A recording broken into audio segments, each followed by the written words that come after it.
You're listening to This Naked Mind with Annie Grace.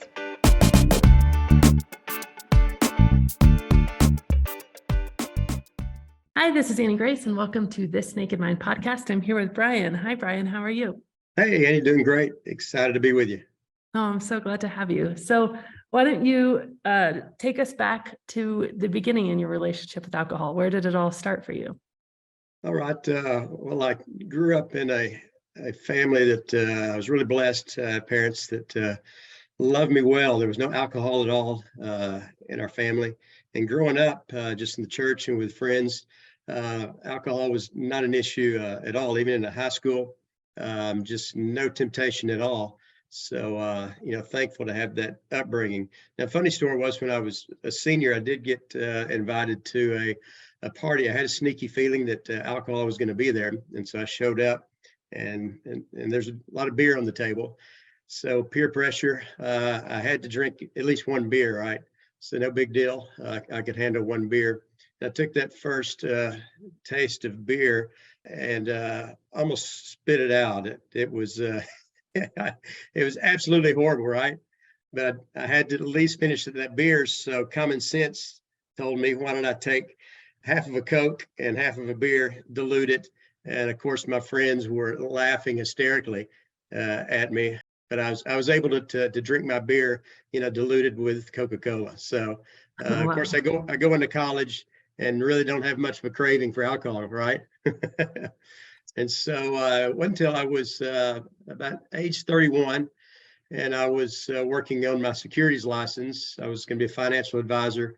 I had gotten hired by a broker's firm and decided that it was time for me to learn the fine art of enjoying an alcoholic beverage. And so I made the effort to learn how to enjoy a beer and a glass of wine just for the purpose of connecting with people when I was in those settings for business. Okay. And so that was age 31. And so that began what you may call a healthy relationship with alcohol, because for then in the next 12 years, I drank every now and then, not that often. But the good news was never had a craving, never had an addiction. It never really had, any negative consequences with an occasional drink.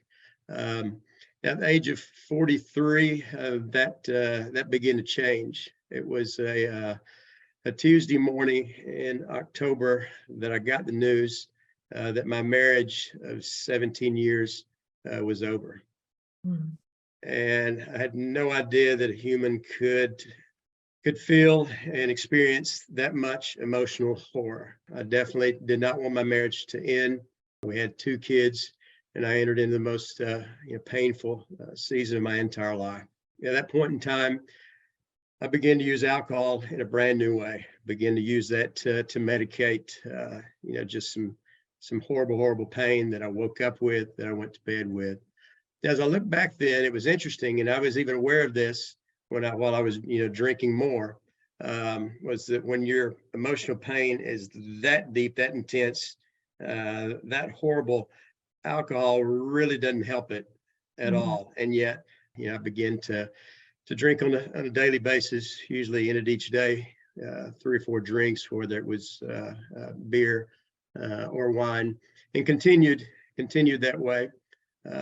As I worked through the divorce. And then at some point in time, I began a Sunday afternoon habit, hanging out with some friends at a bar. And really, first time I'd ever sat at a bar and drank alcohol, but it was a few hours of hanging out. And that's when I discovered what I felt like was my drink, and it was rum and Coke. And before long, try to double rum and Coke. So these afternoon times of hanging out with friends, sometimes, 3, double rum and Cokes. And then it wasn't too long after that, I would say I was probably 47 at this point in time, single, and plowed through the divorce. That was on a Tuesday.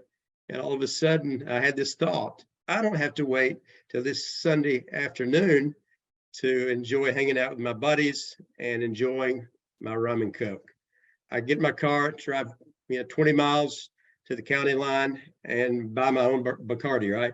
And that's exactly what I did. And as soon as I got home, I got to have my rum and Coke, there in the comfort of my house. And I really think, Andy, that was the point in time that I'd had enough to drink, been drinking long enough, and had drank a high enough volume at that point in my life, where that rut was developed in my brain. I really felt like that's where the craving began, that so-called addiction entered in my life. And I didn't know it at that point in time, would not have admitted it. But at that point in time, alcohol began to control at least a part of my life. And so I had that daily craving, even though I definitely would not have admitted it at that point in time. Let's see, where do I go from there? I guess fast forward 3 years, age 50, and I meet Pam. And I'd been doing the eHarmony thing for about 2.5 years. Tired of the online dating because I wanted a companion. I wanted a wife, and so excited to meet Pam. Dated for 6 months, engaged for 6 months. We got married, and life was absolutely fantastic. After a couple of years of being married, I finally sat down and took a look at my life, and I looked at the fact that all the needs that I had in my life, all my needs were met. I even wrote a list of all of my wants. What all do I want in life? And I realized that 98% of all of my wants were also met. In essence, I was living a fantastic life. It was not the perfect life, but at that point in time, I would say it was the near perfect life. And so then the question was, why am I still drinking on a regular basis? And then I had to be honest with myself. And I said, because I cannot stop. And that was a wake-up call for me, because I did not need any alcohol at all. There really wasn't an edge that needed to be taken off with a couple of drinks, right? Because it was just that season of my life where relationships, marriage, ministry, finances, all of that was really flowing. A lot of good things going, a lot of good fruit happening in my life, and I was enjoying all of it. And so it really caused me to stop and think. So it was a wake-up call, but it was not a big enough wake-up call. Okay, so I continued, with my drinking. There was regular drinking. Wasn't drinking much because I didn't need much. I had a lot of good things going on in my life. I'd never be more than 2 drinks per night, but it was regular. It was consistent because of that craving. I had to satisfy that craving, or at least I thought. Fast forward probably about a year, and I'm getting ready for ministry engagement. I've got ministry engagement coming up, about 2 hours in another city. I've got 2.5 hours to spend with these men, large group of men. And so the day comes, I decide to get to the city early and get a few things done. And then I decide to go prepare for my time to minister to this group of men. And so find a restaurant, and looking back now, my conscious mind was excited about my final preparations to get to be with these men.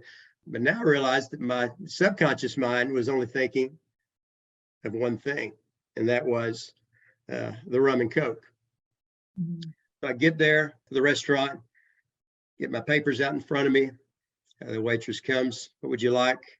"A rum and Coke."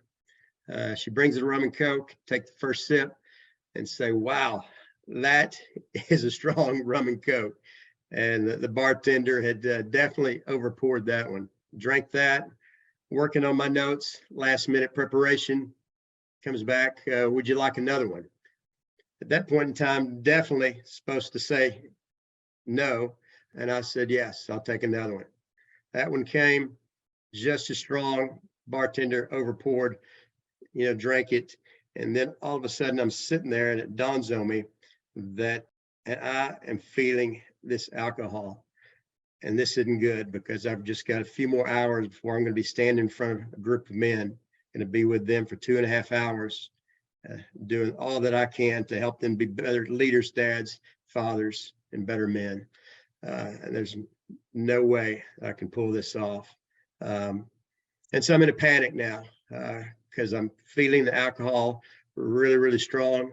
Didn't have much to eat. Only weigh 175 pounds. So that, basically 3 to 4 drinks was hitting me hard. I drive away, find a convenience store that's got a field in the back. I think maybe I can walk this off. I just start hiking in this field, hike about 3 miles, and then it hits me that that I'm going to be feeling this alcohol in the middle of this presentation during this ministry time with these men. And so here we go. Mad at myself, the shame monster was all over me. And so long story short, I survived that ministry time, whether anybody knew that I was intoxicated or not. I'll never know. I put in as much energy, emotional energy as I could to appear normal. But I will tell you this one thing: when I got in my car to begin that 2-hour drive, I had a wake-up call, which is totally different than the wake-up call that I'd had the previous year, that I needed to do something about my relationship with alcohol, and I needed help. So I had 2 hours, got my phone, found some alcohol-free podcasts, and just played them all the way home. As I was listening to that, I was just being tortured with my shame. Get home, go to bed, go to sleep, wake up, and I've got this fire in me. I get online. I've got to have help. I've got to have help. I've been playing around with the idea of reducing my alcohol consumption for the last several years. It's time to do business. And I get online, and guess who I find? There you are. And so as soon as I ran into your resources, This Naked Mind, and all the good stuff that you guys have produced, it just fit me perfectly, and began to jump into it. So I dove in head first, and I came to one thing that you said that was a game changer for me, but at first it was highly offensive to me. Okay. And it was these 4 words: it's not your fault. When I saw that, I thought, no way. I am anti-victim mentality. Of course it's my fault. But then, you had an education for me. I had a lot of ignorance, and just so thankful that you made the point there that it was not my fault. And once the light bulb came on, and I realized that my screwed up relationship with alcohol had nothing to do with me as a person and my worth and my value and my identity. In essence, I had been, duped. And once I separated the body brain addiction, from myself and who I am as a man, and realized that it wasn't my fault, well, then something happened. And what happened was so powerful, and it was the game changer for me, is that all my shame disappeared. And once the shame was gone, then all of a sudden I had this incredible hope, this powerful motivation, and this burning desire to do the basic work to heal my body and to rewire my brain. And I was so excited, and I began the work at that point in time. So that was right at about 2 years ago when that took place. So signed up for the alcohol experiment, and here's the kind of the irony about all of this, is that my work as a minister deals with men, and I focus on identity. We'll tell guys behavior is irrelevant. It's all about a shift in mind. We talk about the biblical term for repentance is metanoia, which is change of mind. So you talk about subconscious, we talk about the heart, but it's the exact same thing. So what I've been doing for years and helping guys get freedom, I started freedom trainings probably 15 years ago. What I've been giving guys for years, now you were giving me in this area of my life, helping me to change my thinking so that, the natural byproduct would be a change in behavior. Of course, that behavior being the consumption of alcohol. So I jumped into the 30-day experiment with alcohol. And because that was already my mentality, is I want to focus on the renewing of my mind. Be transformed by the renewing of your mind. So, when you said that you don't even have to stop drinking, just jump in to the 30-day experiment. Well, I told myself I'm not going to stop drinking, and I'm going to give 100% to this 30 days. So I got a Post-it note stuck in my bathroom mirror, and I think that was a Wednesday. And so I wrote Wednesday, and I wrote all the days of the week for the next 30 days. And next to it, I was going to write the number of servings of alcohol that I had for that day. Okay. So I was going to, my intent was not to try to stop drinking. In fact, I was going to track my drinking, but of course, my main effort was going to be into renewing my mind. So I spent about approximately an hour every single day. Part of that was the wonderful videos. Of course, you and Scott did a fantastic job with the 30-day experiment. I had your book, also dove into William Porter's book as well. So I kind of built an hour of my day where I just jumped in to really renewing my mind. And so I get to the end of the 30 days and really excited about, because I knew some change had been happening. Of course, I'm a numbers guy. So, of course, was a financial advisor, for a number of years. I do almost full-time ministry, but do some real estate investing on the side. So always like numbers. So I was going to approach this mathematically and see what did the statistics, say. So, calculated, how many servings of alcohol that I'd had the previous day during the 30-day alcohol experiment. And then, of course, I calculated, my average amount of alcohol for an average month before that, up until then. And then I did my mathematical equations, and I was excited and astounded and fired up to find out that I'd had a 73% reduction in alcohol for that entire 30 days. And I, without trying to decrease my alcohol consumption. And so, so you're right, Annie, you're exactly right that, that renewing the mind and that renewing the subconscious mind is where true freedom is at. And, the behavior change, the change in drinking, the change in actions, it's automatic. I like to use the word effortless, and that does take effort with the renewal of the mind part.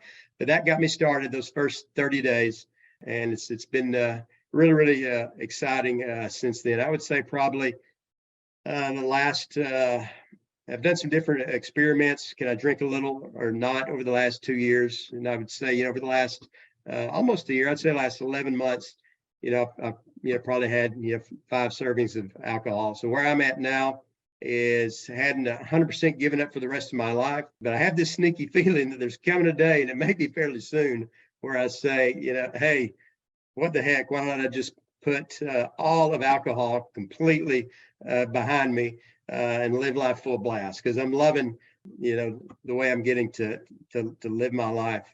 What's been so fantastic is not having to waste my precious emotional energy managing the craving. And that was really what a big thing that has really kept me going, when I realized just the enormous amount of energy that the craving took from me. Energy I could be putting into our 4 adult kids, especially energy that I can pour into my beautiful wife. I've got so many leaders I get to pour into. I've got a fantastic life, but it does take some focus and some mental clarity to enjoy a wonderful life, right?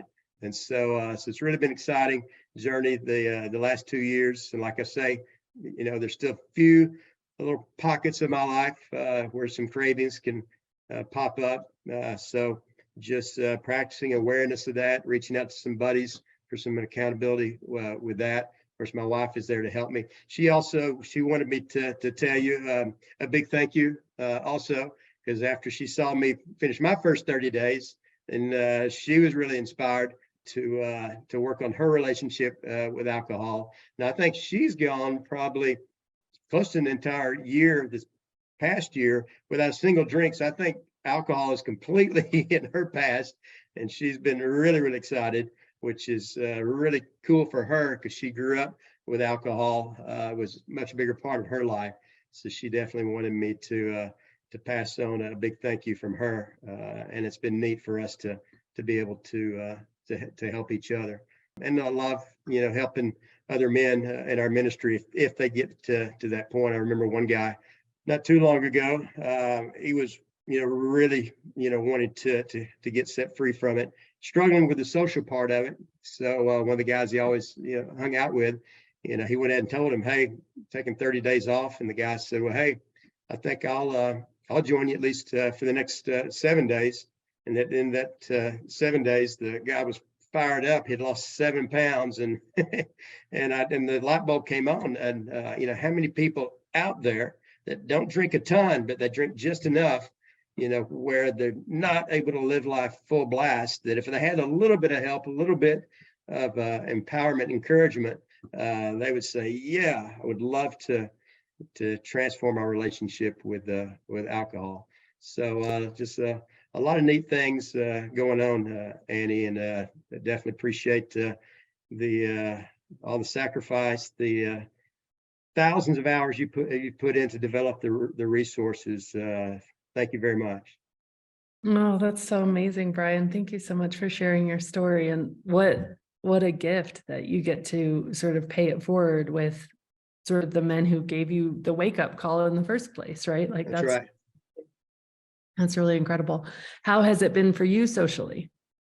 Because that hadn't been too big of a deal socially. I guess because my wife and I we jumped into it together, and so a lot of our drinking would be drinking together in our house, and that was an interesting thing for me because whether I was cooking a ribeye on my big green egg, or I was sitting out back listening to real estate podcasts, a lot of my drinking was there in the house.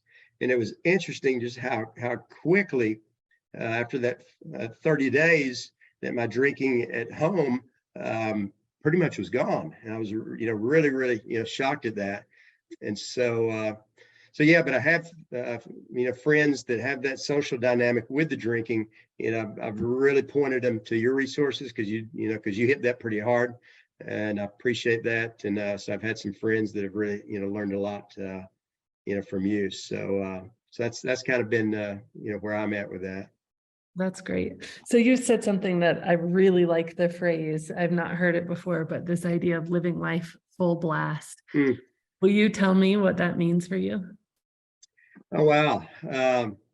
Well, all of life to me is relationships. So I've been ordained minister, goodness, for at least 25 years. I sold a business probably 7 years ago, and because the men's movement has grown, I've got leaders in probably 9 different states. And so, we just do whatever it takes to help a man get set free, like I said earlier, so he can be the dad, the husband, the leader that he's meant to be.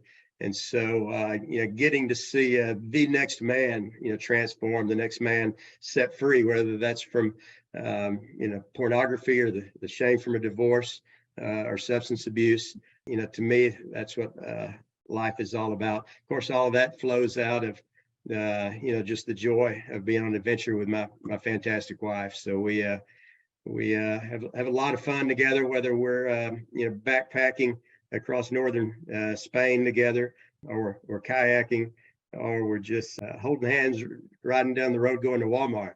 It's the essence of my life is relationships, and all of that flows out of my relationship with Jesus Christ. So thankful for what God's done in my life, and our 4 kids between age 24 through 27.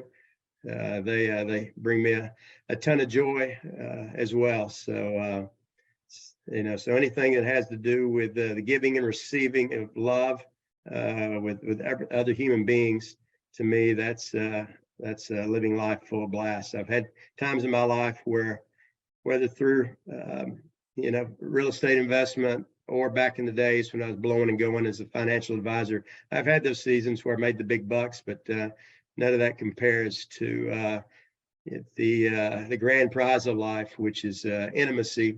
And to me, that's with God and with other people. Thank you for asking. I love that. I love that so much. And it's interesting what you say, because I do a word of the year every year, to just kind of, and I was just really trying to like focus on what is that word. And for me this year, the word is relationships. So wonderful. That's beautiful. A great word.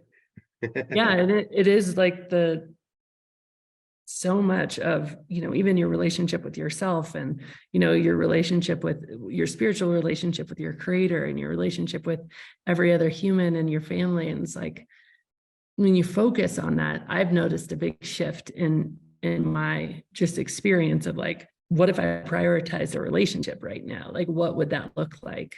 What if that was before things I was doing? And it's just really cool. It's amazing. Yeah, that's good.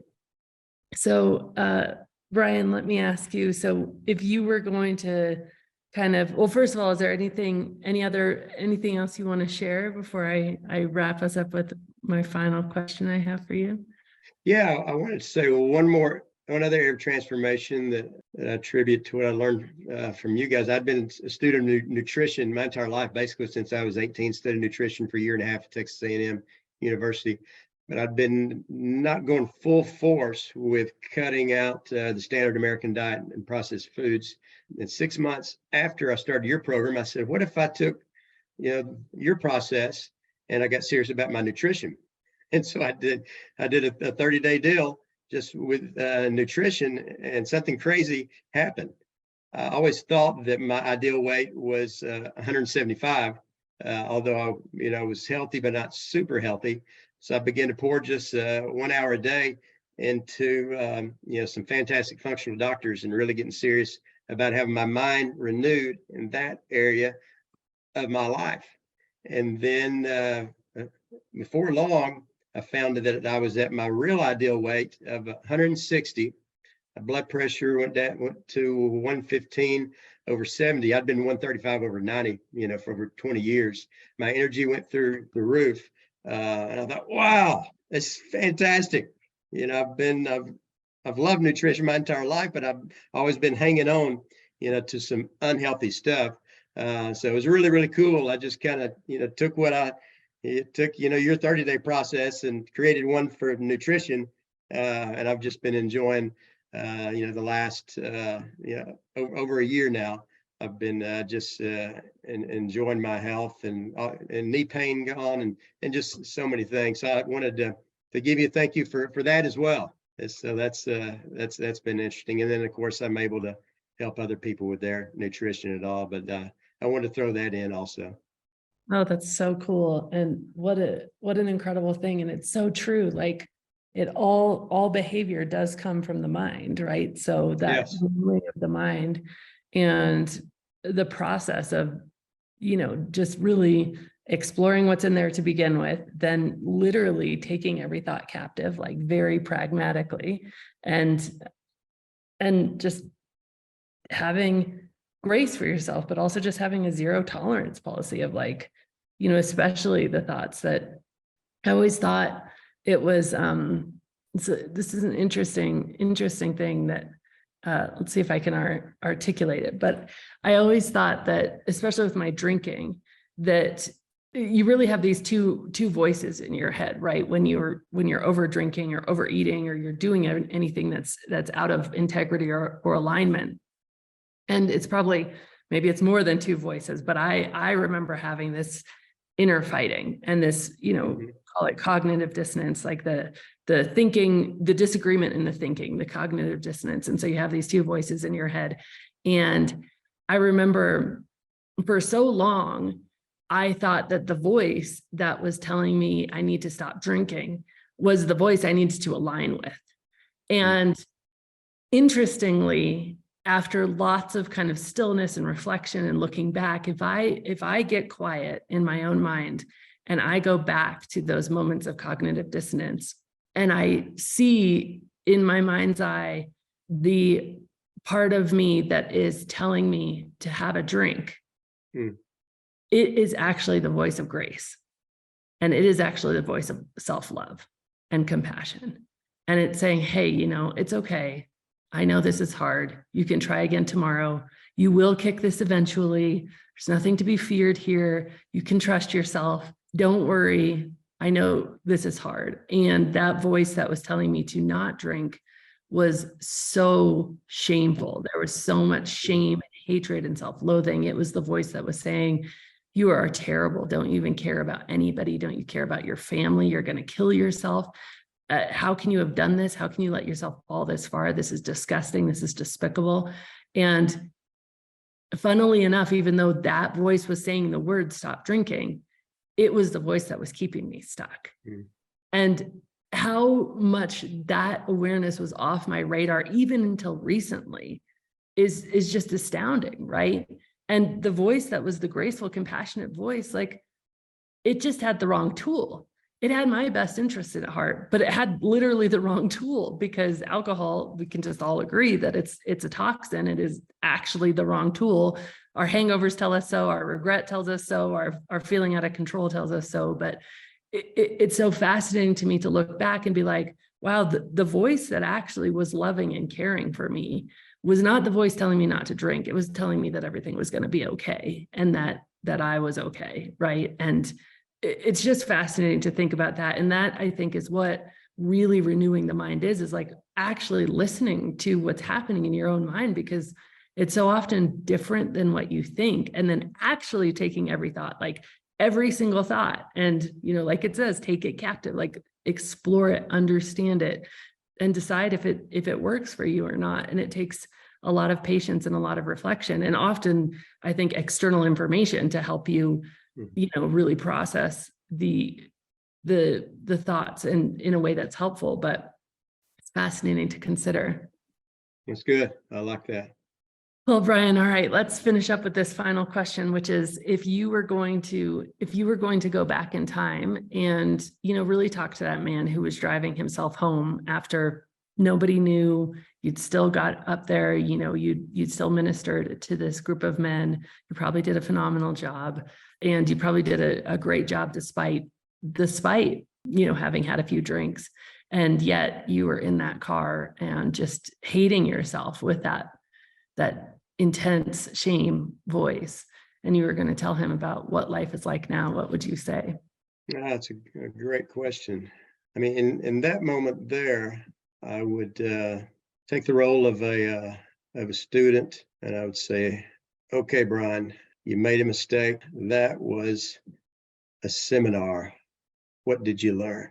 Because there's a whole lot of hope for you. There's a bright and shining future down the road. But before we take the next step with excitement towards that future, what did you learn? What did you learn? Because that was a big shift for me. Instead of embracing the shame, which the crazy thing about shame, you know, that's going to cause me to go, you know, deeper into an emotional place where I'm going to want to drink more. You know, there's the other option is being a student, and that's probably the main thing that with guys that, you know, keep hitting the wall. You know, and I love using the word seminar. You know, when they say that, hey, you know, I had 2 drinks last Friday night. Well, that was just a seminar. What did you learn? And so yeah, you know, thinking back to that drive home, it would have been a more pleasant drive home, you know, if I would have, you know, taken those thoughts captive and said, whoa, here's what I did. That's not who I am. So my identity, who I am at my core, did not change one iota because of those drinks that I took before I spoke to those men. Here's the man that I am: a good-hearted man, powerful father, a loving husband. Made a mistake, you know, what did I learn?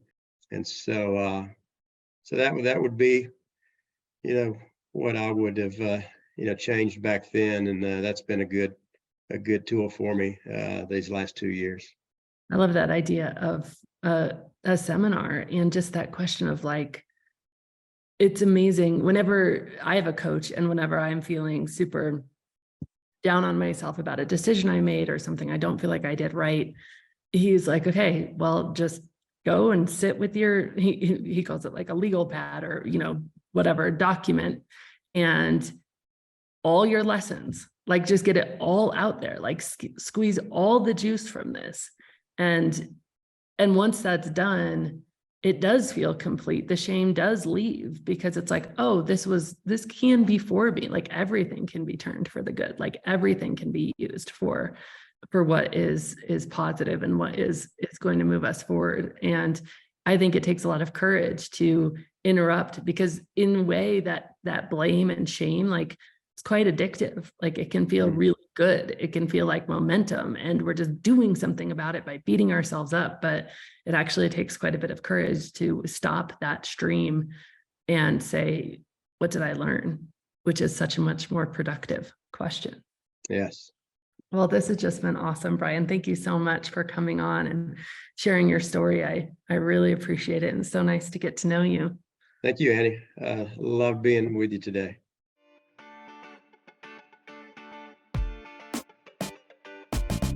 Thank you so much for listening to this episode. If you're ready to see how This Naked Mind can help you on your personal health and wellness journey and want to learn more, go to thisnakedmindpodcast.com to learn what your next best step is. Again, that's thisnakedmindpodcast.com.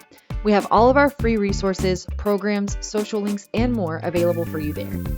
Plus, if you have your own naked life story to share, you can submit it there as well. Until next week, stay curious.